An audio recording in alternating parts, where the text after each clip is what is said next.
여러분, 저작권 하면 뭐가 떠오르세요? 당연히 작가를 위한 거라고 생각하시죠? 그런데 만약 그게 아니었다면요? 놀랍게도 저작권의 시작은 작가와는 전혀 상관이 없었습니다. 지금부터 그 진짜 이야기를 한번 파헤쳐보죠. 모든 것의 시작은 바로 이 문장 하나에 담겨 있습니다. 이야기는 상품이다. 이게 무슨 뜻이냐면요. 인쇄술이 딱 발명되면서 이야기가 더 이상 손으로 한 땀 한 땀 베껴 쓰는 귀한 물건이 아니게 된 거예요. 이제는 공장에서 찍어내듯 대량 복제가 가능한 말 그대로 상업적인 상품이 되어버린 거죠. 자, 이야기가 상품이 됐어요. 그럼 당연히 이런 질문이 나오겠죠. 그래서 누가 돈을 버는 건데? 이 새로운 시장에서 나오는 엄청난 수익, 과연 누구의 주머니로 들어가야 했을까요? 이게 아주 중요한 문제였습니다. 근데 정말 놀라운 건요. 수세기 동안 그 대답이 작가가 아니었다는 사실입니다. 네, 우리가 지금 알고 있는 저작권, 그 시작은 작가를 보호하기 위한 게 아니었어요. 그럼 대체 누구를 위한 거였을까요? 자, 그럼 첫 번째 장부터 시작해볼까요? 바로 이야기의 폭발입니다. 모든 걸 바꿔놓은 기술적 충격, 바로 인쇄술이죠. 이 인쇄술이 어떻게 세상을 통째로 뒤흔들었는지 거기서부터 한번 시작해보겠습니다. 화면 왼쪽을 보시면 조용히 책을 베껴 쓰는 필경사가 있고 오른쪽엔 정신없이 돌아가는 인쇄기가 있죠. 바로 이 대비되는 장면이 혁명의 시작을 보여주는 겁니다. 생각해보세요. 예전에는 수도사들이 몇 달 혹은 몇 년을 꼬박 매달려야 책 한 권이 나왔거든요. 근데 이제는 며칠 만에 수백 권이 그냥 쏟아져 나오는 거예요. 지식을 만드는 방식 자체가 완전히 근본적으로 뒤바뀐 거죠. 그리고 이 숫자를 한번 보세요. 단 50년 만에 책값이 무려 80%나 떨어졌습니다. 80%요? 와, 이건 그냥 책이 좀 싸졌네 하는 수준이 아니에요. 이건 지식과 이야기에 대한 접근성이 말 그대로 폭발했다는 뜻입니다. 예전에는 귀족이나 부자들 서재에나 꽂혀있던 그 귀한 이야기가 이제는 평범한 사람들의 손에도 들려지게 된 거죠. 이 변화는 단순히 책에만 머무르지 않았어요. 사회 전체를 바꿔버렸죠. 인쇄기를 도입한 도시가 그렇지 않은 도시보다 성장 속도가 최대 60%나 빨랐다고 하니까요. 왜냐하면 상업 기술이나 회계 지식, 또 새로운 사상 같은 것들이 책을 통해서 엄청나게 빠른 속도로 퍼져나갔거든요. 이게 도시의 경제 성장을 이끈 겁니다. 말 그대로 정보 기술이 곧 경제력이 되는 시대가 열린 거죠. 자, 이제 두 번째 장입니다. 인쇄업자, 해적, 그리고 이익. 이렇게 시장이 폭발적으로 크니까 당연히 새로운 선수들이 등장하겠죠. 그리고 사람이 모이고 돈이 모이는 곳에는 필연적으로 갈등이 생기기 마련입니다.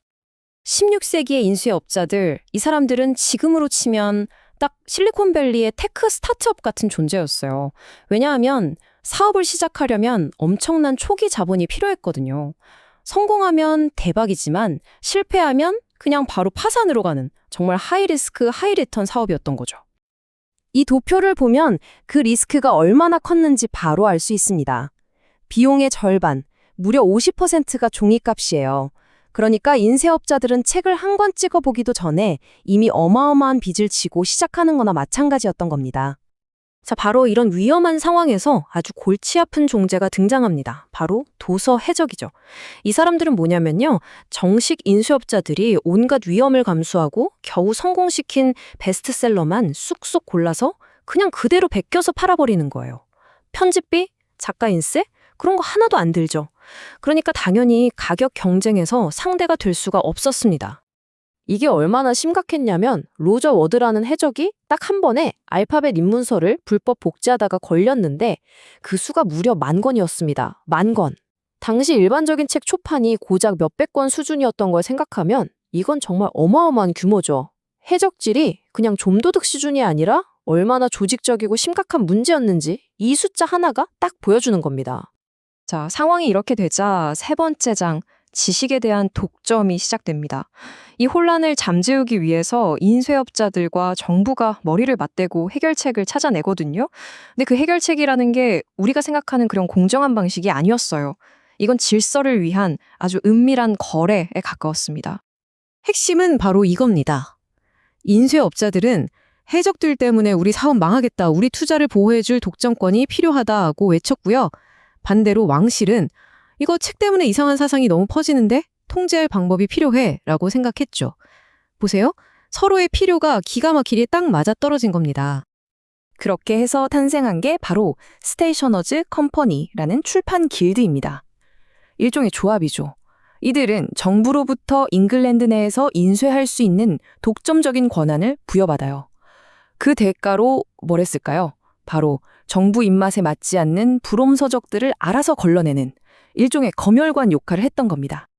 이 타임라인을 쭉 따라가 보면 이 독점과 검열 시스템이 하루아침에 생긴 게 아니라는 걸 알 수 있죠. 1538년에 첫 검열법이 도입되고 1557년에 길드가 인가받고 이렇게 수십 년에 걸쳐서 인쇄에 대한 통제가 차곡차곡 아주 체계적으로 강화되어 온 겁니다. 자, 이제 네 번째 장, 작가의 유령입니다. 그런데 좀 이상하지 않으세요? 이 모든 복잡한 거래와 시스템에서 사실 가장 중요해야 할 한 사람이 완전히 빠져 있습니다. 누구일까요? 네, 바로 작가입니다. 이게 정말 충격적인 지점인데요. 이 스테이셔너즈 컴퍼니가 만든 저작권 시스템에서 권리를 가진 사람은 딱 한 종류, 인쇄업자뿐이었어요. 작가는요, 그냥 원고를 넘기고 돈 몇 푼 받으면 그걸로 끝이었습니다. 그 순간 자기 작품에 대한 모든 권리를 영원히 잃어버리는 거죠. 셰익스피어의 예를 보면 이게 얼마나 황당한지 알 수 있습니다. 그가 죽고 나서 희곡 전집을 내려고 보니까 작품들의 권리가 전부 다른 인쇄업자들한테 뿔뿔이 흩어져 있는 거예요. 로미오와 줄리엣은 이 사람 거, 맥베스는 저 사람 거, 이런 식이었죠. 작품이 작가의 예술적 유산이 아니라 그냥 인쇄업자들이 주식처럼 나누어 가진 상업 자산, 그 이상도 이하도 아니었던 겁니다. 그런데 1695년에 결정적인 사건이 하나 터집니다. 이 모든 독점을 법적으로 뒷받침해주던 검열법, 즉 인쇄면허법이 만료되어 버린 거예요. 의회가 연장을 거부한 거죠. 그러자 어떻게 됐을까요?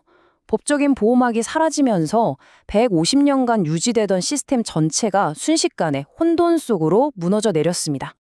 그리고 바로 여기서 드디어 마지막 장, 저작권의 탄생이 시작됩니다. 정말 아이러니하게도 이 극심한 혼돈과 무법천지 속에서 마침내 우리가 오늘날 알고 있는 현대적인 저작권 개념이 싹트게 되거든요. 여기서 정말 영화 같은 반전이 일어납니다. 다급해진 인쇄업자들이 자신들의 전략을 180도 확 바꿔버려요. 이전까지는 우리의 독점권을 보호해달라고 외쳤잖아요. 그런데 이제는 갑자기 아이고 이 불쌍한 작가들의 권리를 보호해야 합니다 라고 목소리를 높이기 시작한 겁니다. 정말 태세 전환이 엄청나죠? 네, 눈치채셨나요? 바로 이겁니다. 자신들의 사업을 지키기 위해서 인쇄업자들은 보호가 필요한 법적인 영웅으로 작가를 발명해댄 거예요. 작가가 자기 머리에서 짜낸 이 천재적인 상작물은 당연히 그의 재산이다 라는 논리를 내세운 거죠. 그리고 바로 이 주장이 먹혀들어서 역사상 최초의 현대적 저작권법인 N여왕법이 탄생하게 됩니다. 자, 이렇게 저작권의 역사를 쭉 돌아보니까 어떠세요? 저작권이라는 게 처음부터 고정불변의 신성한 권리가 아니었다는 걸 알 수 있죠? 기술이 바뀌고 경제적인 필요가 생길 때마다 계속해서 그 의미와 형태가 바뀌어온 겁니다. 그렇다면 질문은 이겁니다. 17세기의 위기 속에서 태어난 이 저작권이라는 시스템이 과연 인공지능과 무한복제가 가능한 21세기의 위기에도 제대로 작동할 수 있을까요? 우리 모두가 함께 고민해봐야 할 문제가 아닐까 싶습니다.